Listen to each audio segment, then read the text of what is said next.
Hi hello నమస్తే, ఎలా ఉన్నారు? నేను చాలా బాగున్నాను, మీరు కూడా చాలా చాలా బాగున్నారు అనుకుంటున్నాను. చూసారా, 2 కేజీల చికెన్ అయితే తీసుకొచ్చామన్నమాట. ఇంట్లోనే క్లీన్ చేసాం, ఇంట్లోనే పీసెస్ కట్ చేసాం. సో చికెన్ పచ్చడి చేయబోతున్నాం. చికెన్ పచ్చడికి పీసెస్ ఎంతెంత కట్ చేసాం ఏంటి అనేది కూడా చూసేయండి. అండ్ వీటిని మంచిగా క్లీన్ చేసేసుకొని సాల్ట్ పసుపు వేసి మంచిగా మ్యాగ్నేట్ చేసుకొని ఒక 15 మినిట్స్ పక్కన పెట్టేయండి. మనం తీసుకున్నప్పుడు ఎంత అనేది కాదు, ఇప్పుడు మనం కట్ చేసుకున్న తర్వాత ఇది ఎంత అమౌంట్ వచ్చింది అనేదే మెయిన్ పాయింట్ అనమాట. 1 కేజీకి ఇంత అని చొప్పున వేయాలి. అండ్ మేము ఆ రోజు బిర్యానీ చేసుకుందామని చెప్పి లెగ్ పీసెస్ కూడా కట్ చేసుకున్నాం. అది నార్మల్గా చూపిస్తున్నాను అనమాట. అలాగే మ్యాగ్నేట్ చేసేసుకొని చక్కగా నిమ్మకాయ పిండేసి పక్కన పెట్టేసాం. అది బిర్యానీకి, ఇది చికెన్ పచ్చడికి సంబంధించింది కాదు, కానీ ఒకసారి లెగ్ పీస్ చికెన్ పచ్చడి కూడా చేయాలనుకుంటున్నాను. అండ్ 15 మినిట్స్ తర్వాత ఆ పీసెస్ని ఆయిల్లో ఫ్రై చేయాలన్నమాట. ఫ్రై చేసి చూసారు కదా, పీస్ అనేది మరీ నల్లగా అయిపోకూడదు, మెత్తగానే ఉండాలి, కానీ ఎర్రగా రంగు మారాలి.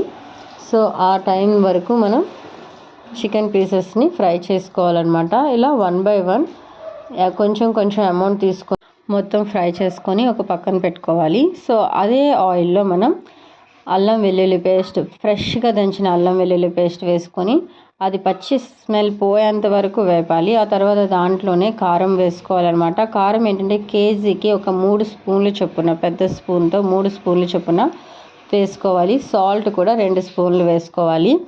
సో దీన్ని మనం అడ్జస్ట్ చేసుకోవచ్చు, కానీ కేజీకి 3 స్పూన్లు చొప్పున, అంటే ఆ కారాన్ని బట్టి. కొంతమంది బయట కారం వాడుతుంటారు, కొంతమంది ఆడించిన కారం ఆడుతుంటారు. సో కారాన్ని అడ్జస్ట్ చేసుకొని యాడ్ చేసుకోవాలి. అండ్ తర్వాత దాంట్లోనే ఇప్పుడు వేపిన చికెన్ పీసెస్ కూడా వేసేసుకోవాలి.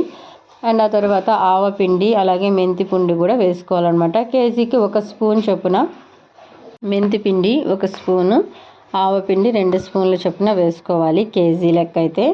అండ్ మొత్తం ఇలాగే ఆ వేడి మీదే మొత్తం కలుపుకోవాలన్నమాట.